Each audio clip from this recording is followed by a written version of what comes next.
오늘 우리가 에베소서 2장 1절로 10절 말씀을 읽었습니다. 이 읽은 말씀 중에는 우리가 익숙한, 우리가 잘 알고 있는, 참 그럼에도 우리에게 은혜가 되는, 우리가 구원받는다라고 하는 것이 무엇인가라고 하는 것을 잘 알려주는 말씀이 들어 있습니다. 바로 2장의 8절과 9절의 말씀이지요.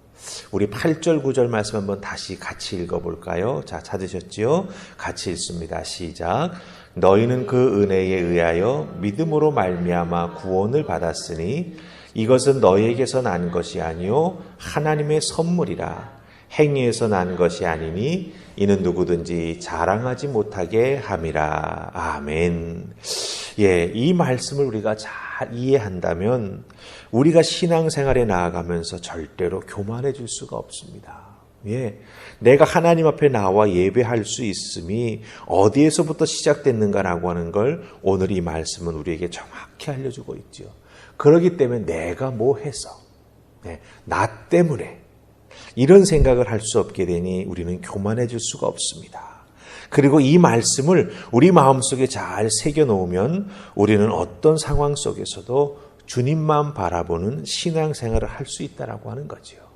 주변의 상황이 어떻게 바뀌든 누가 어떤 말을 나에게 하든 그런 것들은 다 흘려듣고 또 중요하게 여기지 아니하고 내 마음속에 담겨있는 구원의 은혜, 주님만을 바라보면서 신앙생활에 나아갈 수 있는 우리가 될 수 있다라고 하는 것입니다. 그렇기 때문에 이 구절들이 증거하는 구원이 무엇인가를 잘 알게 되면 우리는 정말 귀하고 복된 신앙생활을 해 나아갈 수 있다라고 하는 것이죠. 이 구절들이 증언하는 구원은 은혜로 주어진 것입니다. 인간에게 구원받을 만한 자격이 하나도 없음에도 하나님이 은혜로 주셨다라고 하는 건 선물로 주신 겁니다. 선물은 대가를 바라는 게 아니지요. 대가를 바란다면 그것은 뇌물인 것입니다. 하지만 하나님께서 우리를 구원해 주시기 위해서 뇌물을 주실 이유가 전혀 없지요. 하나님께서는 그 구원을 받을 만한 자격이 없는 우리에게도 그 구원의 은혜를 선물로 주셨습니다. 그래서 이 구원이라고 하는 선물은 선물을 받은 수혜자의 믿음으로 말미암아 주어지게 된다라고 하는 거예요. 그 선물을 내가 어떤 자세로 받느냐. 근데 그 믿음이라고 하는 자세로 받아야 우리는 정말 구원이 무엇인지를 알고 구원을 누리며 살아가는 하나님의 사람들이 된다라고 하는 것이죠. 그렇기 때문에 여러분들, 우리에게 중요한 것은 무엇입니까? 구원의 은혜를 선물로 받은 내가 믿음이 어떤 믿음인지를 잘 알아야 된다라고 하는 거예요. 구원의 수혜자인 내가 믿음이 무엇인지를 바로 알고 있어야 바로 믿게 되고 어떤 상황 속에서도 그 구원의 끈을 놓지 않고 주님만 따라가는 우리가 될 수 있다라고 하는 것입니다. 자, 그렇다고 한다면 믿음이 무엇일까요? 믿음을 제가 국어사전, 표준 국어사전에서 한번 찾아보았습니다. 뭐라고 말하냐 하면 절대자, 창조자, 종교 대상에 대한 신자의 태도다. 그런데 그 태도에는 두려워하는 태도, 경건히 여기는 태도, 자비와 사랑과 의뢰심을 갖는 태도가 거기에 포함된다. 이렇게 표준국어 대사전은 말해주고 있습니다. 제가 이 사전의 믿음에 대한 정의를 잘 살펴보면서 이 사전의 정의는 믿음이라고 하는 것은 철저하게 나 중심으로 표현해 놓고 있구나. 믿는 내가 내 믿음의 절대자 대상을 향해서 내 두려움이 좀 없어졌으면 좋겠다. 절대자를 통해서 뭔가 내가 영향을 받아서 내 삶을 좀 이렇게 잘 다듬어진 상태로 이 경건이라고 하는 것을 그런 의미로 세상 사람들은 많이 이해를 합니다. 좀 뭔가 울퉁불퉁한 내 삶이 아니라 좀 다듬어진 그런 모습으로 살아갈 수 있었으면 좋겠다. 그러니까 결국은 철저하게 나 중심으로 믿음을 생각합니다. 하지만 성경이 증거하는 믿음은요, 이 국어사전이나 혹은 일반 사람들이 통상적으로 생각하는 이 믿는다, 종교를 믿는다라고 할 때 그 믿는다는 것을 의미하고는 많이 다르다라고 하는 겁니다. 그렇다고 한다면 하나님께서 우리에게 선물로 주신 구원의 그 은혜, 그 구원의 은혜를 받은 수혜자인 내가 어떤 믿음을 가지고 살아가야 하는가? 여러분, 국어 사전적인 의미를 갖고 믿는다라고 하면 안 됩니다. 그러면 백발백중 시험 받게 되고 신앙생활의 모습이 아름답지 못할 수가 있습니다. 그러기에 우리의 믿음은 성경에서 알려주고 있는 믿음의 모습을 바로 알고 그 모습을 잘 만들어가기 위해서, 그 믿음이 무엇인지를 우리가 알고 예수님을 통해서 잘 배우고 닮아가기 위해서 노력하는 우리가 되어야 한다고 하는 거죠. 자, 그럼 오늘 말씀 속에서 믿음이 무엇인가? 우리 5절 말씀을 통해서 한번 살펴보십시다. 5절 찾으셨습니까? 같이 읽습니다. 자, 시작. 허물로 죽은 우리를 그리스도와 함께 살리셨고 너희는 은혜로 구원을 받은 것이라. 아멘. 자, 5절은 우리에게 믿음이 무엇이냐라고 말해줄 때 제일 처음에 어떤 말로 시작합니까? 허물로 너희는 죽었다라고 말하고 있습니다. 너희는 허물로 죽었다. 허물로 죽은 우리다. 이렇게 말해주고 있습니다. 여기서 허물이라고 하는 말, 이 말은 죄를 의미합니다. 그렇다고 한다면 이 죄가 무엇일까? 왜 죄 때문에 우리를 죽었다라고 말할까라고 할 때 죄가 무엇인지를 알아야 우리가 죽었다라고 하는 걸 인정할 수가 있지요. 이 죄라고 의미하는 이 단어는요, 무슨 뜻을 가지고 있냐 하면은 죄의 시작은 하나님과 함께 잘 지내고 있다가 중간에 슬쩍 사라져버린 것을 의미합니다. 그러니까 이 단어가 가지고 있는 사전적인 의미는 옆에 같이 있었는데 어느 순간 한 사람이 없어져 버린 거예요.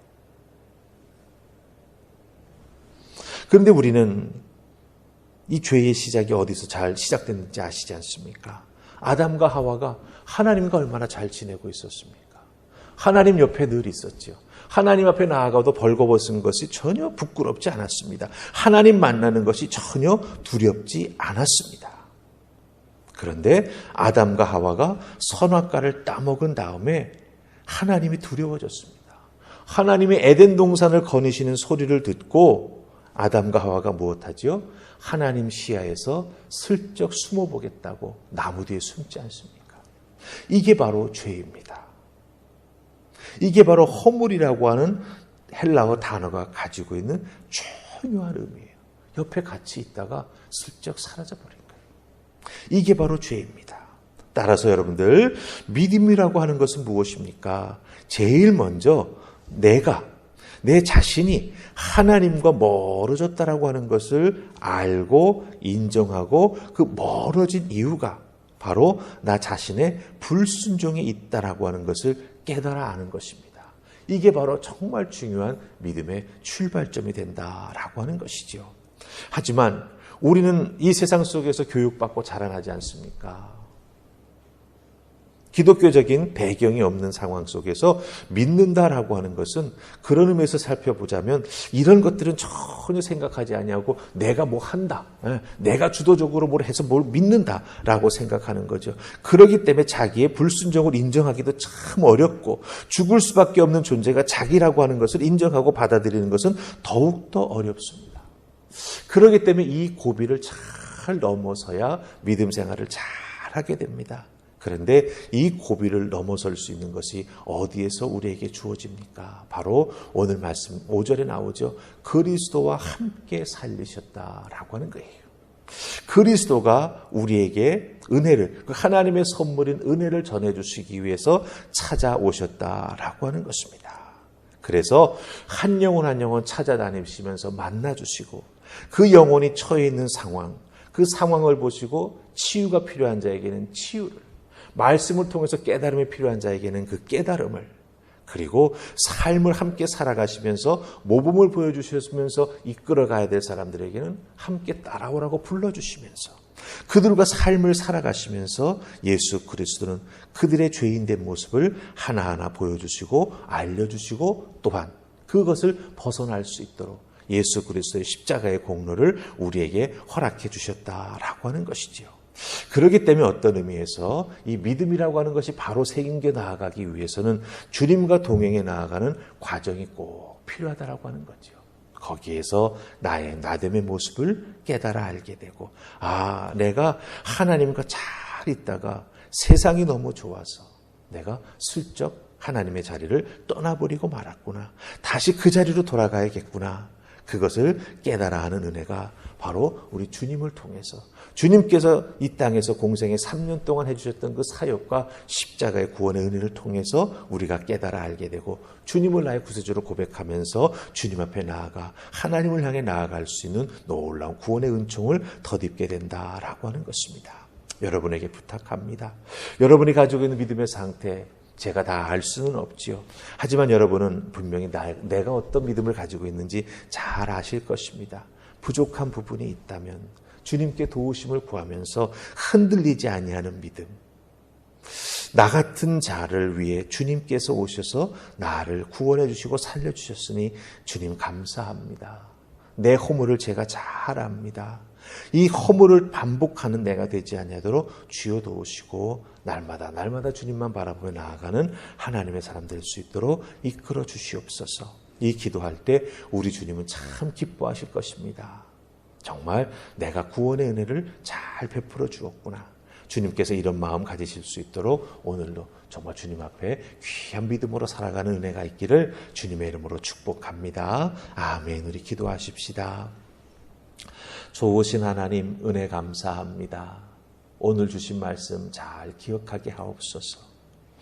국어사전이 말하는, 혹은 세상 사람들이 말하는 내 믿음, 내가 주도하는 믿음이 아닌 성경에서 말씀해 주시는 그 구원의 은혜를 우리에게 허락해 주시는 놀라운 하나님의 사랑 앞에 내가 어떤 믿음의 모습으로 나아가야 할까 깨달아 하는 이 새벽 되게 하여 주시옵소서. 그리하여 날마다 흔들리지 아니하는 귀한 믿음 가지고 주님 바라보며 나아가는 저희가 될 수 있도록 주여 도우시고, 특별히 예수 그리스도께서 나를 위해서 무엇을 어떻게 해주셨는지 잘 깨달아 알고 그 구원의 은혜를 붙잡고 믿음 생활에 나아가는 우리 모두가 되게 하여 주시옵소서.